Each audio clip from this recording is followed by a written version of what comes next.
Harun Reşid rahmetullahi aleyhe bir sefer bir şaka gül hediyet getiripdirler.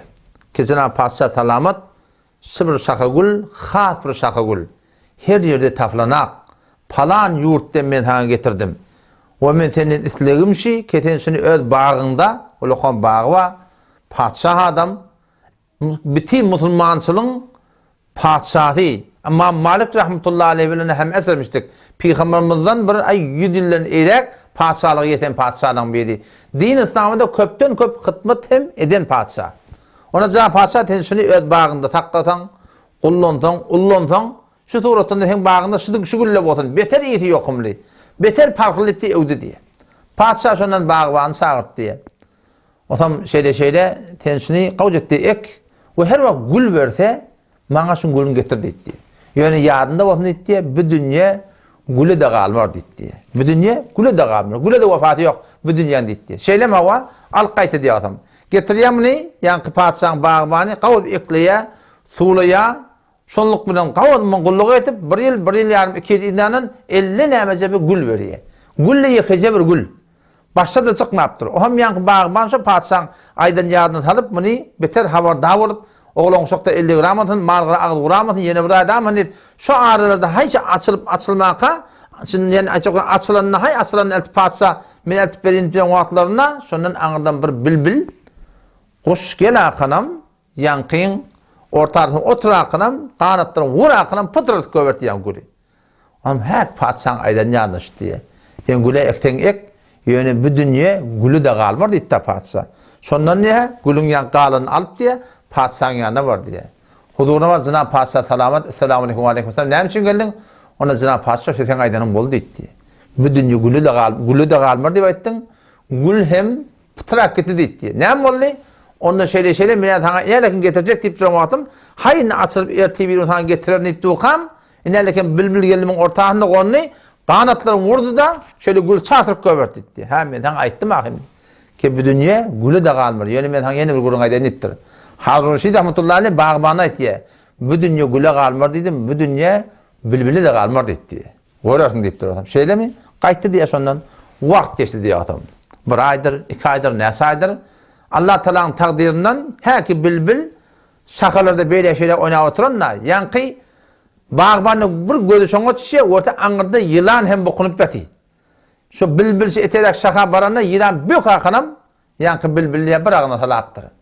Ama hek padişahın aydan yanlış diye. Padişah ne mi dedi? Ki bu dünya bülbülü de kalmar dedi. Sondan beri padişahın yanına. Sana padişah salamat bol. Sen aydanın boldu. Ne mi oldu? Onunla bülbülü yılan çaktı dedi. Bülbülü yılan çaktı. Şöyle aydanın boldu ki bu dünya bülbülü de kalmar diye. Baktın ha şu bülbülle gitti dedi. Ne mi çaktı? Yılan çaktı. Onunla ben sana aydan yaptı. Bu dünya yılanı da kalmar dedi. Yılan hem bir gün olacak. Sonun hem bağban kaytıya yine aydın ay geçiye bir vatta yankı yılan şol öz var maksatlarını idarlanıp yakar bağbanı yeri oturup ağdar kelip yapmakta şeyler bir taşın o diye orada yılan var. Mul vur akının pir bilen saf akının bunu al diye. Yine padişahın aydan yanlış diye. Padişah aydıp daha bu dünya yılanında kalmar diye etti. Padişahın yanına var diye. Cenab-ı Padişah salamat sen aydanın boldu diye. Dünya yılanında kalmadı diye. Yılan öldü diye. Şeylem hava onunla diye böyle padişahın yank bağbandı onun dünya sana da kalmar dedi. Böyle kulaklarını sallaptır o. Kayıttı diye şundan. O hem ay geçiyor, günü geçiyor. Bir zat direkli yankı bağban töhmet atına kalıyor padişahın yanına. Padişah da şon edeni içinde narahat bulup töhmetmiştik. Hakikat demiştik. Şu direkli hüküm veriyor öldürmeli mi diye.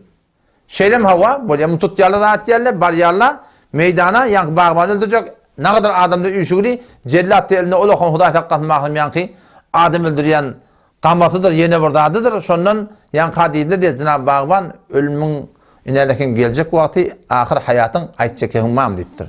Ahir kaç çekehim, onun ahir kaç çekehim bad etti. Neymek hep padişah aytacak deyipti. Şeylem hava ayda bir ölümledet yok, ölüm aytacak deyipti. O zaman bunu padişahın yanına keldi diye. Padişahın yanında oti neyme diyecek koyarsın ona Cenab-ı Padişah sen entis zat direkti. Zat yoktan bana töhmet vurdun diye.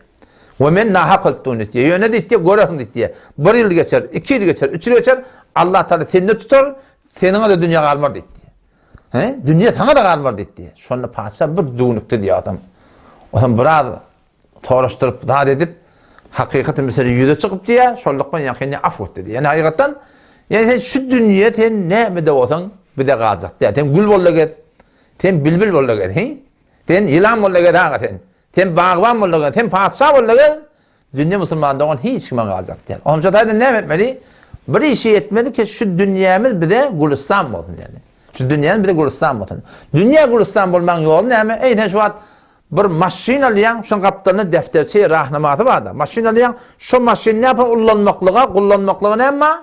Bir kaptanın yargısı var. Şu maşini, şun doğru kullanacak olsan, sana iş verecek olsa, şunun ne mi suht kuymalı, ne mi yağ kuymalı, ne yapalım? Hem belli de şey değil mi? Traktör da alsan şeyde, motor da alsan şeyde, maşin de alsan şeyde. Yani çark hayatı da alsan şeyde. Her bir zadın ödünü bir düzgünü var. Şu yerden düzgünü oraya düzmesen, kuymasan, yetişmesen ne et diye. Şu mal sana vefa vermeye.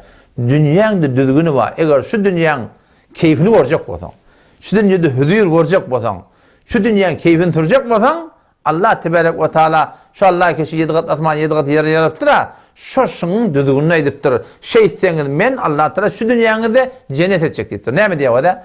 وَمَنْ يَعْمَلْ صَالِحًا مِنْ ذَكَرٍ اَوْ اُنْثَى وَهُوَ مُؤْمِنٌ فَلَنُحْيَنَّهُ حَيَاةً طَيِّبَةً وَمَنْ يَعْمَلْ صَالِحًا مِنْ ذَكَرٍ اَوْ اُنْثَى وَهُوَ مُؤْمِنٌ her bir erkekliğin hani ki eğer beni Allah bilen peygamberime uğrav olsa diye. Kime uğrav olsa? Beni Allah bilen peygamberime uğrav olsa. Yani iyile uğrav olmalı mısın? Dinin tertine. Halka uğrav olmalı mısın? Halkın tertine. وَمَنْ يَعْمَلْ صَالِحًا مِنْ ذَكَرٍ اَوْ اُنْثَى وَهُوَ مُؤْمِنٌ her bir erkekliğin hani ki eğer beni Allah bilen peygamberime uğrav olsa ne yapacak ki Allah? O dünya bilmeyecek mi? Allah Teala şu dünyanı ettir. فَلَنُحْيَنَّهُ حَيَاةً طَيِّبَةً Hetmin şu dünyada Allah Teala ben sana arasında yaşayış verecek deyiptir ya da. Huda Teala sen şu dünyanı gönderecek. Ne yapmalı? Dine oraya yaşamalı. Şu tane dini öğrenmeklik gerek. İslam'ı öğrenmeklik gerek. Kur'an'ı öğrenmeklik gerek. Dini yaşamaklığı öğrenmeklik gerek. Dünyanın emavat olacak, ahiretin emavat olacak. Ama ağaç zaten mindir teler biliyor musun? Şu da hayattan çıkıyor. Şu bizim aramızda ölümden gurun etiyen beter al.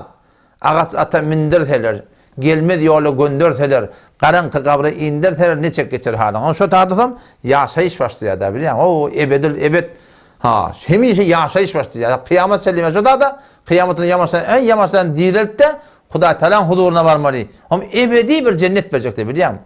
Onu şu taydan edecek oluyanım yani şu hakikate halşi yani dünyada ne mi de vatan geçiptir, padişahlarına ölmektir demin.